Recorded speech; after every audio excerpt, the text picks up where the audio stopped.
Being a woman is awful, and I just finished these two books that really remind me of that fact. Hello, welcome or welcome back if you are a returning customer. I read Handmaid's Tale by Margaret Atwood, and I also just finished I Who Have Never Known Men by Jacqueline Hartman. And I want to talk about these books and how they relate to each other in terms of female oppression and the overall feminist message that they portray. So I'll talk broadly about kind of where I'm thinking these books connect and topics I want to kind of cover, and then we'll get into a little bit of the plot summary of each of these books, and then I'll wrap it up with the deeper analysis of these points that I'm kind of talking about here. So the first one is that both of these books are taking place in a dystopian, near future type of setting where Handmaid's Tale, super popular book, modern classics, and so is I Who Have Never Known Men, but I feel like Handmaid's Tale is a little bit more popular, which take place in a society, in a government in which they oppress women from the top end down and value the women's fertility as a place of that oppression, using women for their bodies, removing their autonomy, where I Who Have Never Known Men is a lot more existential. It is social isolation, women all together knowing nothing, all just communicating with what they know, never learning anything, and there's that existentialism of who is a woman in the vacuum of herself and not through the influence of an overarching male patriarchy. I also want to get into the overarching idea of control of the body versus control of knowledge. And again, we'll get into that later. There's also a really great look at the concepts of hierarchy, whether that is structural and gender-based or that is formed and found hierarchy, and how language can overall shape your identity and how knowledge is so intertwined with your power. And both these books, like I said, do it so well. And I think it's just a great look at how these books were written in the 80s and 90s and are such modern classics today, but are not telling a completely out there dystopian story about where we are in our society and how that patriarchal society treats women, if that makes any sense. So, a disclaimer, first of all, there will of course be spoilers for these two books. I'm going to be giving a plot summary of both of them and then later a full analysis of the different themes I just outlined here. So, sorry if you don't want spoilers. Another disclaimer is I want to be looking at these stories based on the overall concept of feminism, the oppression that the women face in this, the bodily hierarchy, the overall power struggle and everything like that. I do not want to be looking at it from my own personal lens of gender expression, my own personal concept of womanhood, because that begins to intersect a lot of different concepts that I don't think are entirely relevant to the concept of how being a woman sucks in the context of these books. So, and of course, the final disclaimer, these are just my opinions. If you hated these books, or if you love these books, or you think that you read these books completely differently, that's so cool and awesome. Let me know in the comments without being too mean about it, please. So I want to start with the plot summary of Handmaid's Tale by Margaret Atwood, and just to let you know, I did read this a couple months ago. It's not as super fresh in my mind. I brushed up on the plot, but I'm just going to give you a quick rundown. This is a story that is set in a not too distant dystopian United States, but it has been taken over by a new form of government that is directly valuing women's ability and fertility to have babies due to a falling birth rate in the pre-new regime of that government, in which we are taking place to the concept of handmaidens, which is where we find our main character, Offred. I don't really know. I started watching the show, but I got bored of it. We'll talk about a little bit of a difference in the show and the book, but I didn't watch it. I got bored, personally. The book is so much better. Offred is a handmaid, and that is because she has been proven that she has and is capable of having kids, and she is controlled, surveilled, and used by the government to be gifted to these couples that they are not able to have biological children, in which the men basically, trigger warning, they sexually assault the handmaidens to allow them to have babies for the family. This entire beginning of this oppression started, and the overall dynamic that we see in that patriarchy happens when the declining birth rate in the United States begins to weigh very heavily on the society, to the point where the government begins to slowly whittle down and strip the rights away from all the women. Doesn't matter if they can have kids, cannot have kids, lesbians, anything like that. They take their ability to access their bank accounts, they take away their legal documents, everything like that, to begin to strip away their autonomy. And it continues to the point where they completely strip and separate families. They kidnap the women, and they test if they can have children. They see if they've had children in the past, and that lands them to be handmaidens, to be dealt out where they may go. And it is extremely guided under the premise of religion and law. The struggle and the power dynamic is clearly set to be divine, as the women are there to serve the men, and their entire purpose is to produce children. And that is where the primary boot of oppression steps down on the women.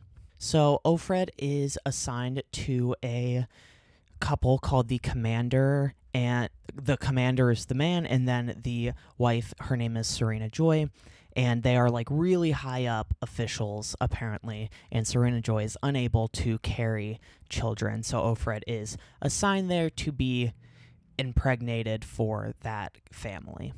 Throughout this entire story, we are getting flashbacks to Offred's original life, where she has this amazing group of friends, support system, her husband, and she does have a child. And we just get fed these little spoonfuls of how this society came to be and how they just continuously whittled down women's rights until they were just completely kidnapped and were unable to escape the hand of this new government, dictatorship, authoritarian kind of government.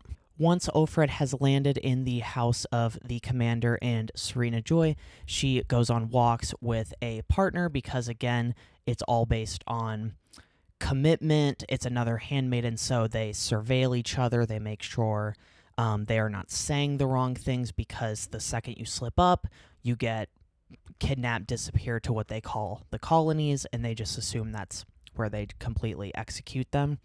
And that is where she meets Glen, which I don't know where these names come from. It's probably some sort of pattern, but I'm not smart enough for that. Glen is another woman and another handmaiden, and she reveals through walking and getting to know this person, they kind of ease into each other and realize that they can talk about what things were in the past, their hopes, their dreams, different things, and they begin to relax. And Glen reveals that she was a lesbian that had a wife and I think had a kid. That's why she's a handmaiden. I can't entirely remember. And they just start to get to know each other, and it's a very nice little bit of moments. And as they walk by, there are this wall that they walk by when they take like the scenic route on the river, where they hang people for various reasons. I think there was like a doctor on there, there was a gay person, like a gender traitor committing like gender traitory or something like that, treachery. So it's like obviously bad to be gay because no babies come from that. Bad to be like a doctor that was like helping women, I believe. So just clearly showing how brutal this society is and where we're at in that level of oppression. So as we're progressing along the book, Serena Joy ends up calling Offred into the living room, and with the surveillance police and the law enforcement, they question Offred about Glen about her intentions, what they talk about on their walks, and they really begin to press her about the things that Ofglen was telling her, and we don't really know why, but the tension in this book is really strong.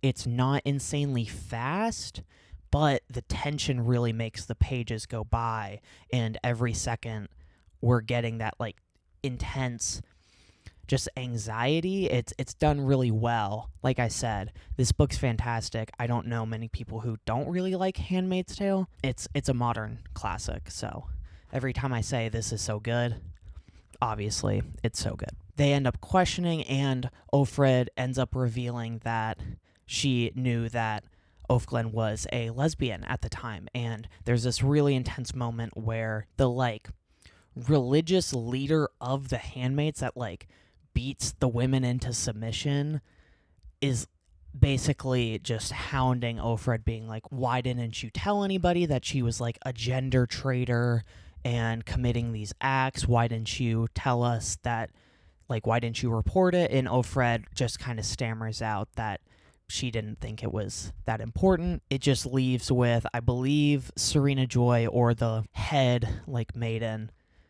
hitting her and leaving.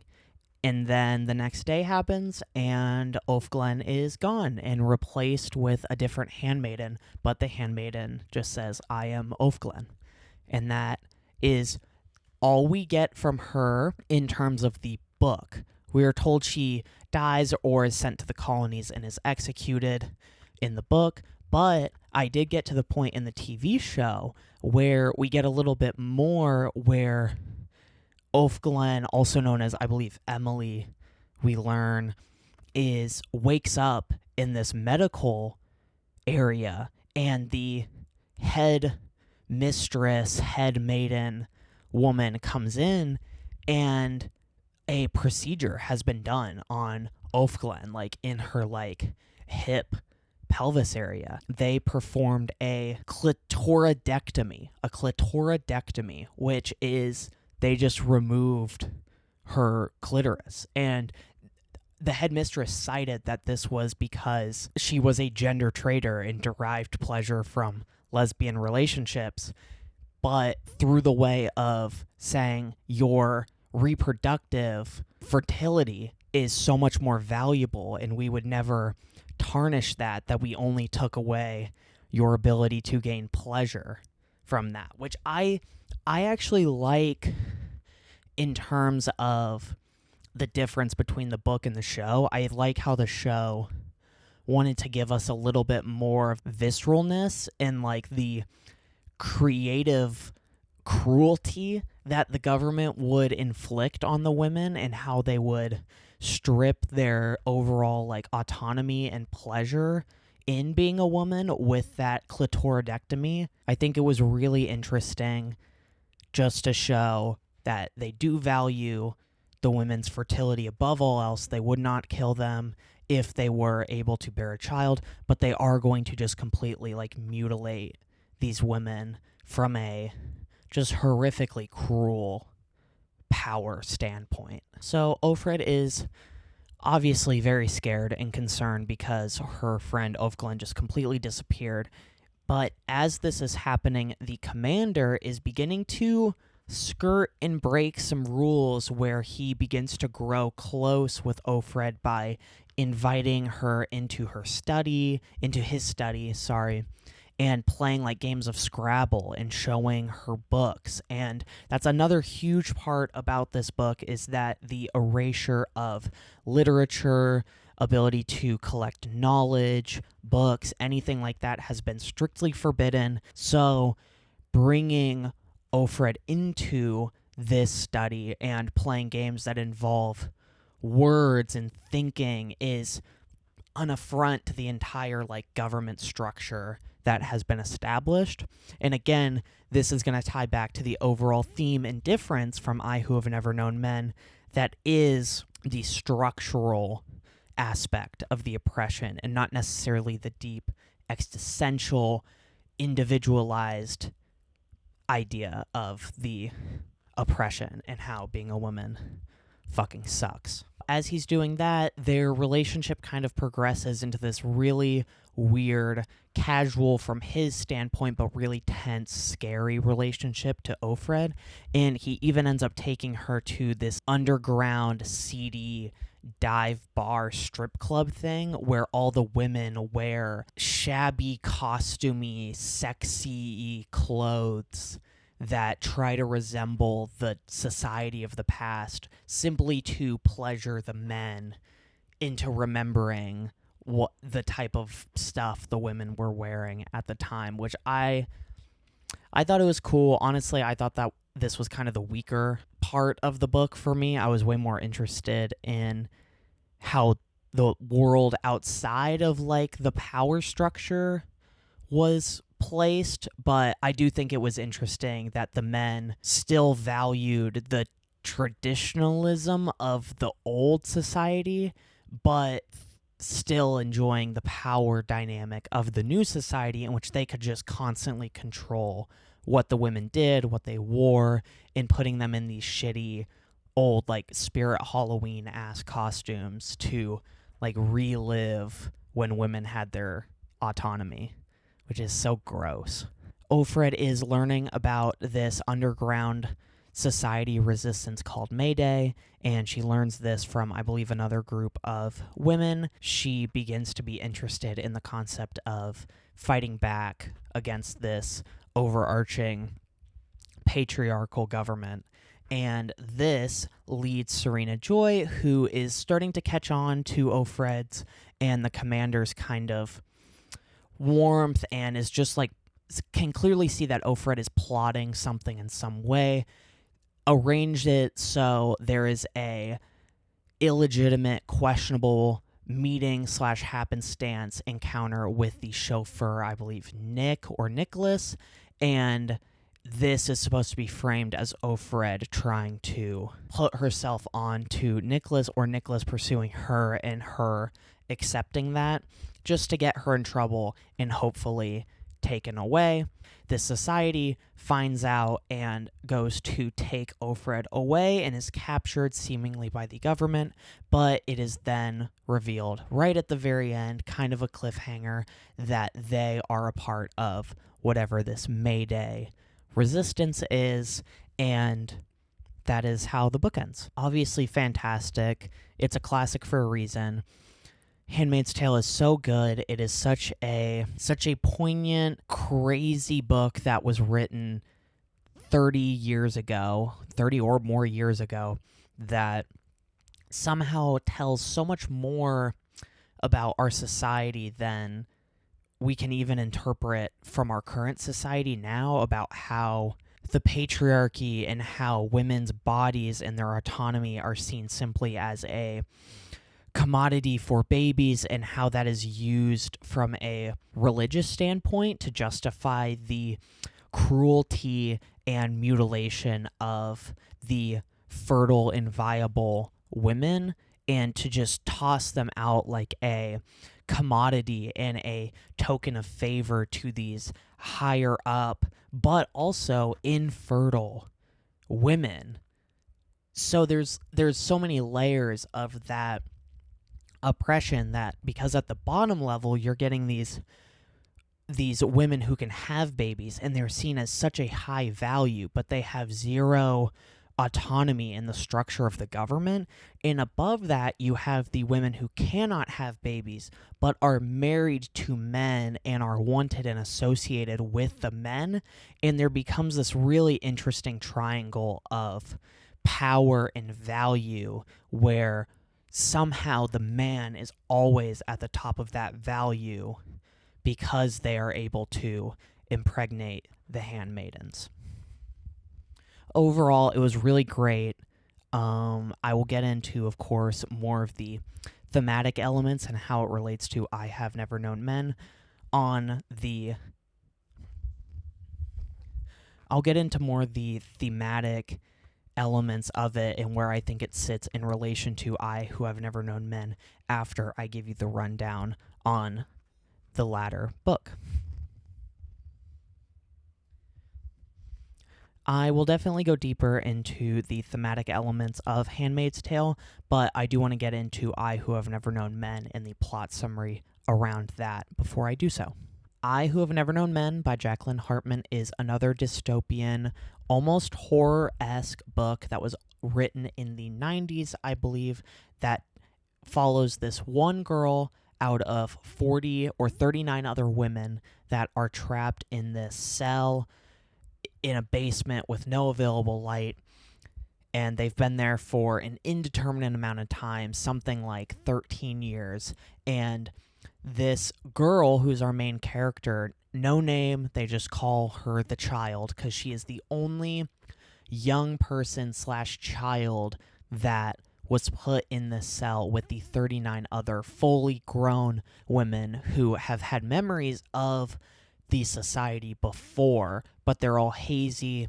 They only remember that there was some crazy, frantic panic, and then they ended up in this cell, and they have pretty much been here for like 13 years. I believe the main character says they're like 15 by the time the book picks up. That is another thing. I will say this at the very start because this book is written in the past tense, and it is written as an account as this main character talks about their entire life and is writing it at the end of their life. So you get a lot of bits that are kind of omniscient and kind of timeless, talking about when they go to do this thing, this will be I do this 100 times before I give up, or we go and do this tens of times throughout the day, and we learn later that this is the final account of this person's life.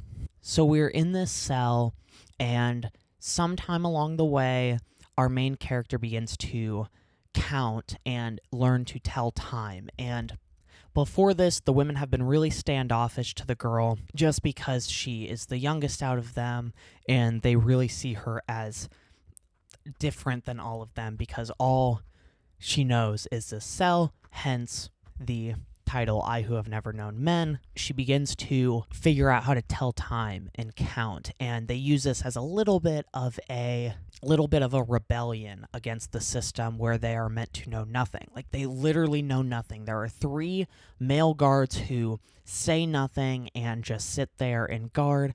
Other than that, they get these bland foods. If they misbehave, if they touch one another, they get what they call just a whip. They get a whip like slapped at them.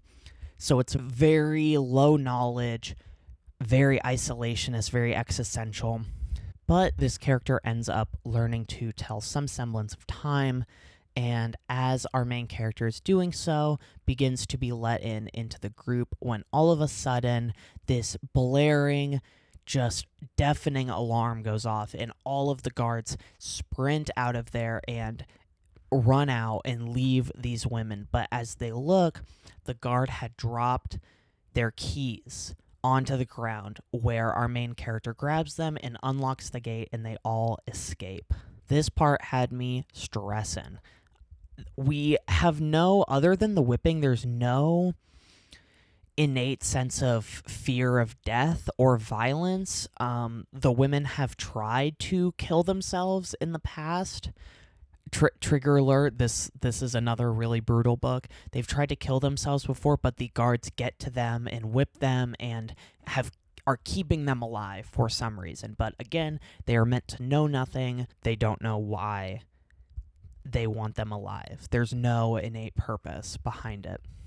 But it was just so scary as they're walking up these stairs, and they realize they're in just a cabin. And they walk out, and it's just this vast plain with nothing in sight. And it's just a building. They look, the guards are long gone. It's only been like 10 minutes for the main character's internal clock, and they're completely gone. At this point, all of the women are out there, and they are, of course, just ready to get out of this cabin. They've literally been there for 13 years. I could not imagine the level of excitement of being out there, even if it's just this vast plain with nothing there. They gather there's a bunch of supplies that we're feeding them in these like guards' quarters, but there's no personal items. There's nothing that could indicate to them where the guards went, no maps, no nothing. There's still electricity, there's lights on and everything like that. But they gather all these supplies and they just start fucking walking. They just walk and walk and walk. And at some point, for weeks worth of walking, they find another cabin, exactly like the one that they were in. And as they go down, they're met with this horrific smell, and they realize that they go down into the cage and all the people are dead. The same thing had happened. The alarm goes off. All the guards run out, assumedly. But, of course, they do not drop the keys. So these people were not lucky enough to escape. Or unlucky enough, because this entire book has an overarching concept that even though they escape and they are free, the world that they are going into is just as much a prison as the one that they were put in behind bars. This next part kind of throws me for a loop, and I'd be so interested to see what you guys think about your interpretation of this, but they continue to walk, and they get more supplies, and they find another cabin, exactly like the next one, but they go down, and it is all men this time. And I think this is so interesting because up until then, I really thought it was going to be another Handmaid's Tale in the way that it was systemically anti-women, oppression of women, yet we get to this cage and it is all men. And I think this definitely has something to do with the concept of this is a story about humanity primarily, and then it is a story about like womanhood and what the existential identity of womanhood. But I just thought it was really interesting that Hartman decided to include men in these cabins locked up. I don't exactly know what it means. We do end up seeing more cabins with men, but it is more dominantly women. And I thought one reason that could be is they might have been gay men, but I don't know. I think that might just be a stretch. I didn't know if it was something like The Handmaid's Tale where gay men are seen as just completely gay people were just seen as completely unproductive for society in that way. I don't know. Let me know what your interpretation of the men also being jailed in the cabin. They just continue to wander for, I believe, like 2 years when they decide to set up camp with all their supplies that they have, and they end up using and building houses and a little compound to stay in, take up shop. And this is kind of to the main character's disagreement. The main character wants to just keep traveling and trying to see if they can find a civilization, even though at this point they've been traveling for years and they just have not found any form of civilization. But we will hear in the back half of the book that she finds a road, she finds a bus, and things like that. So there seem to be, and there's infrastructure like electricity, but they just don't know where it is. So they decide to set up camp, and this is when the inevitability of this story comes from, where people and the women start to die off. So a couple of the older women, and this is just the inevitability of the main character being the youngest, and she begins to realize that all these women are going to start to die, and she's going to be left to be the one alone. And of course, like I said, this begins to happen with the oldest Dorothy dying first. And then we have a really sad moment where a woman named Mary Jane begins to show signs of dying, and she ends up going down into one of the cells and she hangs herself, which I think is it's just so sad, like the idea of starting to decay and not having any form of relief in the form of medicine or assisted living or anything like that. So she just goes and hangs herself. All the women who begin to die ask the other women to kill them, just mercy kill them so they can die easier and quicker. And the only one who can do that is, of course, the main character. She sees this not really as a problem, the idea of killing these women, because she has not been raised with the sanctity of life and the taboo of that.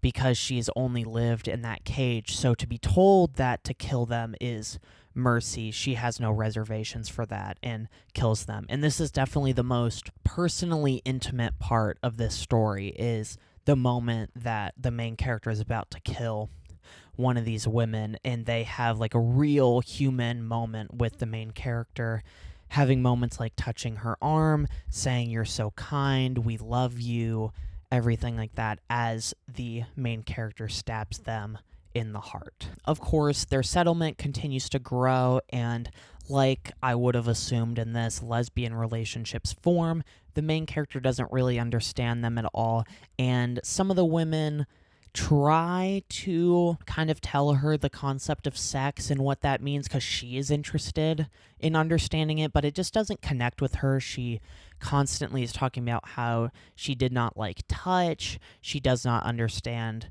the idea of sex, and because she had no puberty or development, she has no period, her hymen has not, like, nothing has happened developmentally for her. It's kind of a complete write-off in this story, which I really like. I like how there's no deeper look at what, like, lesbianism is in this story or anything like that. It's just something that happens, and we move on pretty quick because it doesn't matter to the main character, because this is her written account. So we are at this settlement for 13 years after the escape. So they're wandering for a couple years, they find these cabins, they end up settling, they go on these little side missions to get supplies and stuff, but they are at the settlement for 13 years. At this point, every single woman has died out except for the main character and one other. And at this point, the main character is kind of excited for this person to die. Not from a, like, joyful experience, but she has been wanting to go out and continue to wander, and all these women have just been getting older and older and unable to do that. So she knows that once this woman passes away, that she's going to be able to set off. And of course, the woman dies in this very nice, peaceful... I love the prose in this, because a lot of times it's really tense and kind of scary, but in the quieter moments and facing mortality, I really love the beauty of the prose and how fast-paced the book is, but the slow moments feel really slow and really nice, and I really appreciate that about this book. It is just page after page of finding cabin after cabin. The main character continues. Like, the willpower this character has is truly inhuman, and I think that's another aspect of growing up in the cage and only knowing that cage and her congregation of women is there's no human I know in modern society that could do this. Like, just keep walking, finding cabin after cabin. It's actually insane. After years of walking, though, she ends up finding a bus. It's, of course, completely rusted and decrepit, but it is on a road that's overgrown, and there are dead, like, soldiers in there, like the guards that were a part of guarding the cages. There are dead guards all in the bus, and as she walks in, she realized that the men all look like they died, like, instantly. They were not prepared to die. There was no struggle. It was like they died quietly and instantly. They had gas masks, but that clearly wasn't what killed them, and it's just another token on top of that mystery that is this entire book on why are they here, what there is to learn, where did everybody go, are they even on Earth?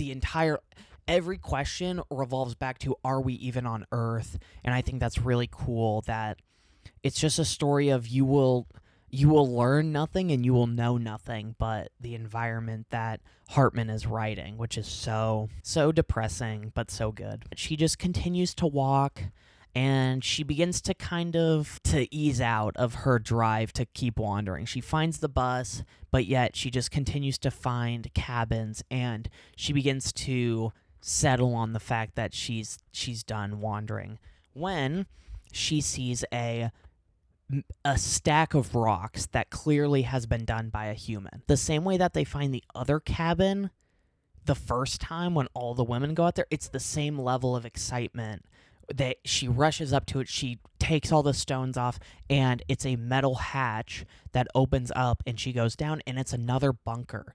But this time it is not a bunker built on the caging and continuation of life. It is like a comfortability bunker. Like, it is made from the comfortable luxuries that we would see today that are in like any home. It has a kitchen, a bathtub, it has a small library, it has a bed, everything like that.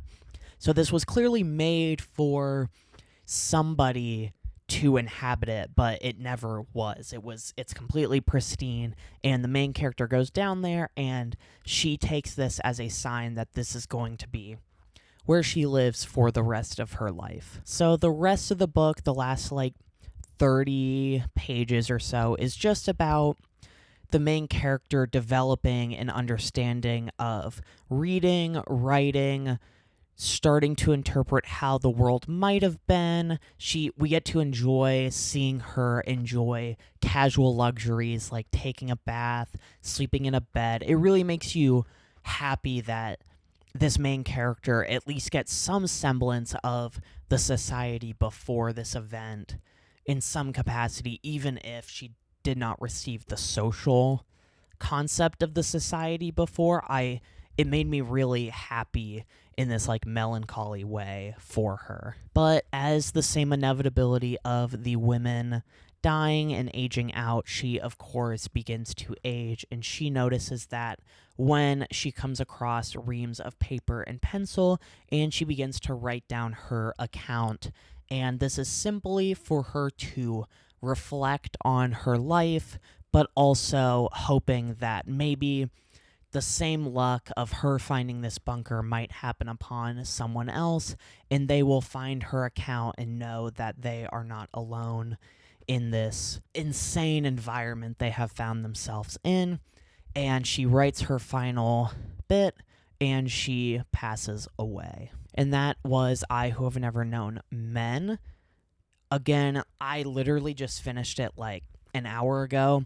It was so good, so unfulfilling in a way that makes me think. Yeah, it was just very unfulfilling, very final, and just knowing that probably no one's ever gonna see that or see these bunkers again, and we don't even know if we're on Earth. We literally know as much as we did when we started it because it is the main character's account, which is so interesting because we don't get any understanding of the world past the main character's own understanding, because this entire book is her writing, and she's the only person who wrote it down and truly lived it to its final moment. It's just so sad. It's so sad.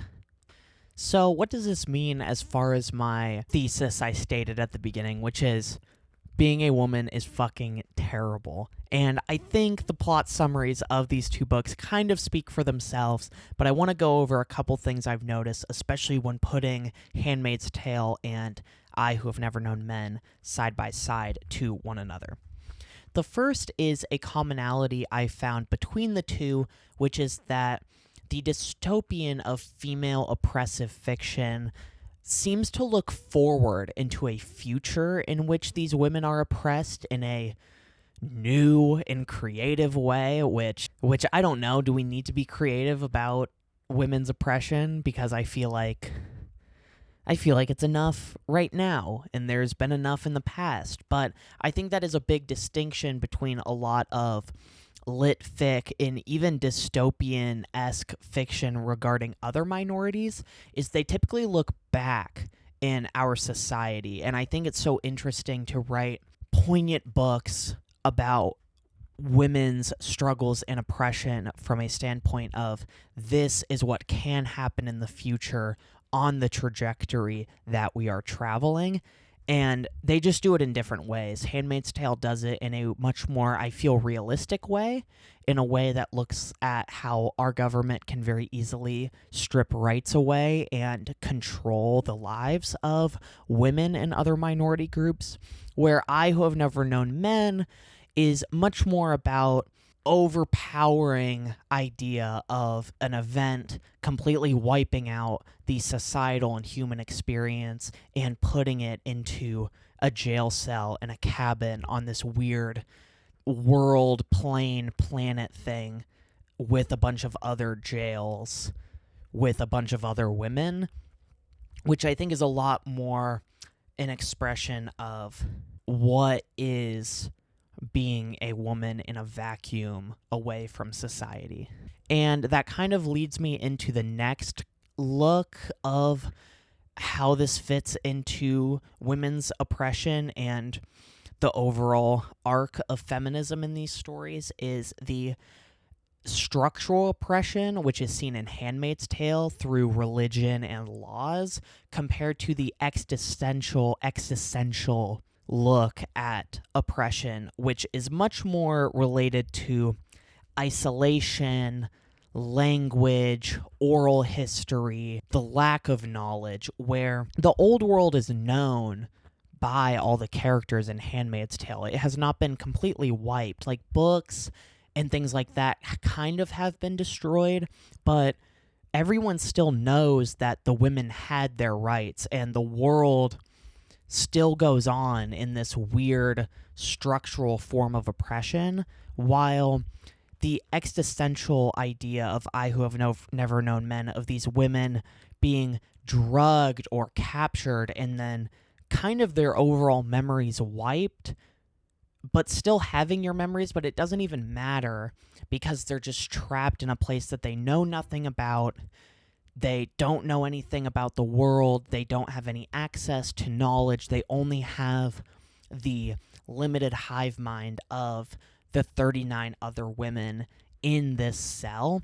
And the main character of I who have never known men, seeing that and accepting that she is never going to know anything because these women don't know anything other than their minute, myopic perspective of their life and what society, the vague concept of the society that they had before being captured 13 years ago. I think another aspect I really found interesting that kind of split these two books and their concept of women's oppression is the way that the concept of control is inflicted and leveraged on the women of these books, where Handmaid's Tale is so much more of a control of body and control of autonomy. And I kind of mean that in the way that women's reproductive autonomy, their physical autonomy in the way that they dress, their role in society's autonomy is completely dictated by the structural laws, and it is much more of a look at how outside forces can completely govern a woman's body, where I definitely see a more control of knowledge, hierarchy, or power being displayed on I Who Have Never Known Men, in the way that the power in this story that is being sought is knowledge and answers, and that is what is being controlled from these women, where they are put in these cage, and it is just this sad realization that they are going to die never knowing why they're here, who put them here. Even they never heard the guards speak. They never heard anything. What was the siren? What happened? Are they even on Earth? They are going to know nothing because the control being just stamped on these characters and their lack of agency is coming directly from their lack of knowledge. And especially the main character's lack of knowledge, because even from within the circle of women, they withhold knowledge from her throughout the story, and it drives a lot of conflict interpersonally, which I will get into now. A really interesting aspect of these two books, and another way that they differ, is the concept of hierarchy. I think about it in terms of Handmaid's Tale has a very clear gendered hierarchy in terms of men, women who are related to men but cannot have children, and then women who can have children but are not related to men, to which they get dealt out to those couples and high-ranking officials to have kids. And that is a very clear man is king, and there's a very clear vertical hierarchy of that is laid out by the religion and the laws of the land. And that is how that oppression is pushed on to the women. Like I said, it's also oppressing the women who are slightly higher in power than the handmaidens, because they still don't have agency. They get to watch their husbands basically rape these handmaidens to have their babies, but the babies are not really the wives. They're the man's, and it is her privilege to be able to mother and take care of these babies. That connection will never kind of relate to that triangle. That triangle will never be full because it is coming from the top-down power of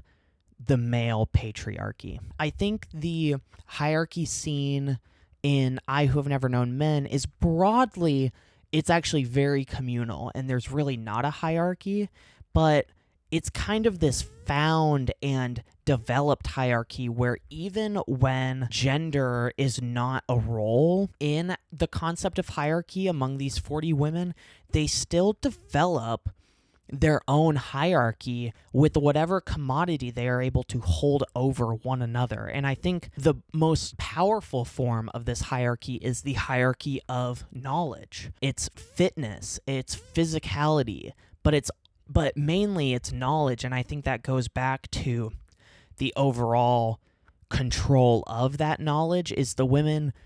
The only thing that they have power over the main character or other women is knowing something that they don't. Whether it might be like remembering what a car used to look like, to what sex is, to what state in a country used to look like. It's all these like really small, petty concepts of knowledge.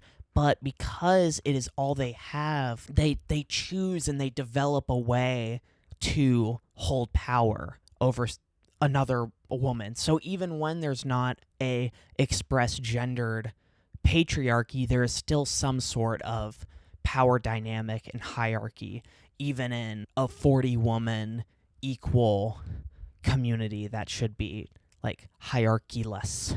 And finally, I think this is a great place to be the final note, because these are two books that use the concept of language to tell such an amazing story. Both Handmaid's Tale and I Who Have Never Known Men are such fantastic books in the same way that the prose in it is beautiful.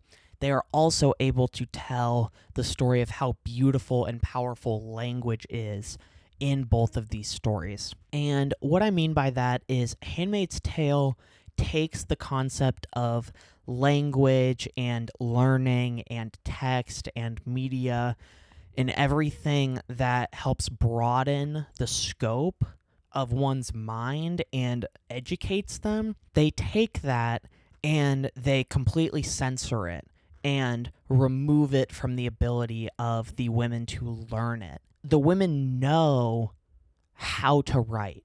They remember how to write. They remember the books that they read as children, and they hold on to those aspects of language and media, and they use it as a way to hold on to their identity, because it really comes down to both of these stories being your story and your language and your, like, that is your life and that is your identity. And as Offred in Handmaid's Tale begins to remember words and get reintroduced to this literature, she begins to be able to reclaim her identity as a woman who can think for herself, speak for herself. And it is so clear that when things get taken from us that are meant to broaden our horizons, like censoring books now today, keeping certain pieces of media out of classrooms, it is an attempt to flatten our human experience and overall begin to flatten our identities. And I think the censorship is a big part of what really cut the women down in Handmaid's Tale, a large part, and it's where Offred really reclaims a lot of her power. And then I Who Have Never Known Men is a creation of language, and it is a piece by piece, brick by brick claiming of language in the way that the main character knows how to speak but never knew how to write growing up in that cage, and never knew how to read. She only knew the spoken word because that is what the women are able to remember and bestow upon her, but never taught her the written language or how to read because there were no places to write and no places to read in that cage.